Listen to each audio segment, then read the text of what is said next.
سجل فگیران خدا نسازه بازی مرا گیتی زبان درازه گابا مخن نام میره فی گفتید دست می جان بلا بگفتید تر نمیشین گاو شبا هدهی فر نمیشین گاو شبا هدهی می کجیگا منی تا سامان نرم شخ درمه دوم درمه سوم درم خب مرا یاده که خدا خانه بود خراب شده خانه میان جانو بود سجل فگیران تترج نشته بید نیمکت سر دپچ نشته بید شطور با بار بستی و خانه اویر سوزن نشستی فگودن هیر جیر سلام بگفتم روشن خوش نما می دهن ستی روشن خوش نما یوار ایتا داد بزه این گاب کیه همه بگفتی دنستیم غاتیه حسد چی بو می سروزه کوکنو بو کمر بیجیره میشینه چول ببو بگفتم گاب از شما بختره هزار جوری ناز مرا میبره خیال کنید نان مرا میدهید نشتی بجر شمری مره داد زنید کم جوشن نبو ولی وابمام می فارسیم خوب نبو کوتابمام گازش بتکنان ویریشتید مره لج سر گاب بنویشتید مره که خدایم دستاسین لا بزه زرتی مره گابکی امضا بزه او زردری شرم خدا نسازه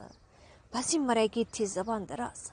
بعد هزار جور بیرون جان کنش خانه زنه گابه گودی سرزنش گفتی گابم نامده رفی گفتی دستتی جان بلا بگفتی چقدر تیوستی بخورم صرفو کو می جوان جان میان آبا بو خانه نشین ببم لغاز وستی بیرون نشم خلق گلاز وستی مشکل نیم تا ولیسم می پایه می دوتا چومه بودو جم هوایه جوان زی میشیم بابا گوشگیر خو هم سلامال وجه سر بجیر لابد الان که اتو درماندیه فرده هو بیچاره نمو مندیه خوب ایرس تایه بدینم تره مفقران سفره دچینم تره اصل کری سجل فگیرانی دی او چشم دیل بوش صغیرانی دی که خدا آدم نفرانم دخن تاتنی شر جتی سر اوسن بگو شما را به ولای علی گاو اوسن بنمی نام غلی قرار بوسته بکنی تشکیلات سجل فگیران بدید سورسات گیرو بوشه گا بزنه گوشواره خوره بیده بیچاره آبنگاره ظرف و ظروف همسدن غرز گیفت هر چیه کم داشتی ده سنجار فگیفت نمک پاشو نمک یار و مشت سنگ قابلمو و تشت غازان و هونگ تنگی و بشقابلا جوردی بلوت من چه دنم دایر زنگی فلوت دستاب لگن مرسی و کاسماسه رود درازی نکنم خلاصه سفره دیچه چی سفره رستی هز گودی هر کی اون فندرستی ابکش بله سفره جا غمزه گودی غیمه مره آدم مزه گودی تره نوستن است انار بیج تازه بزه مست مره سیراویج چه خردما اتروسه دی چی سره لوچن زی فسنجان چنگره سبزی مینی کوکو آلو مسما ماست بورانی ورقه و ویشکا تو رنگ سیر قلیه تاس کباب امی میانه بمانه سرخ آب سکانن کمر باریک لبتلا جرینگ سلامتی شما مهمانان کیف ده قشنگ سازه بو کوکو و گردس شیشندازه بو خاک برسران نم بندی گوساله جچا دکفته دگدید بچاله سر چراغ اسگاب خانه مهمانی لفت دکفته تاسیانه چی مهمانی سفره حضرت بگو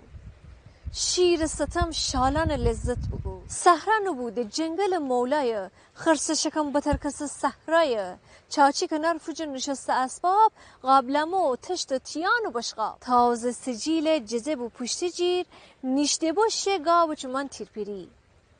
زنای بپرسه شیری یا شال شیر گاب به زبانه یه مگه شوخیه همه خرج مخارج فدم خستی مگه گاب و بمین نمودم پول بدری فلک تی فرمان بره تی احترام که خدا جم ویشتره تو ننی پول چی کاران انجام دهه امام حسین سره ها پول ببه خوشان امضای ولی شید مره ایتا خورمنام بنویشتید مره ننی چطور که خدا لال بمرده گب سر آوردی خیر نخورده ناکس جان گوش فوستند بو خوستیبیل گوش جوستند بو تو که دنی کمبین او زلزله خستی میجه امضا فده ولوله یعنی که بله من سواد داورم هچی نیه وکیل هر کارم منم دنی می دسته می پشت بزیم می نام جیری ایت انگوشت بزیم من چه دنم بگو دیدی کنسیون گاب گوساله چه گدید ادرون گاب زن گوشته با ما گوساله جغد منستان به نصر بناله خود دیوان تاوسه که آب دگود ساره دکفت آولم خود سر بگود اصلا بیدین چی خبر ازدهام درجه کور دیوار سر پشت بام هرا بکود خو خش جاونه بزه مشت مرا خو سر تاونه بزه چلیک زنم بگفت خک بته سر حقا که گابی گزنه بته پر تو ننیا گوساله بزین گابه به هر سگو ناسک تر قصابه به قاطی نم بخک عالم تی سر تی پول حرام بخک عالم تی سر گاب دیاسه میت قبرستانه پرکیانه پاو چکره حیرانه فرده ها گوساله بزین گابه به هر سگو ناسک مر قصابه به گفتی و گفتی انقدر کخ بودی سرما میان آدم اویا یخ بودی سر چراغ بو همه دسکل بزن تماشا خانه بو ما بید مرد زر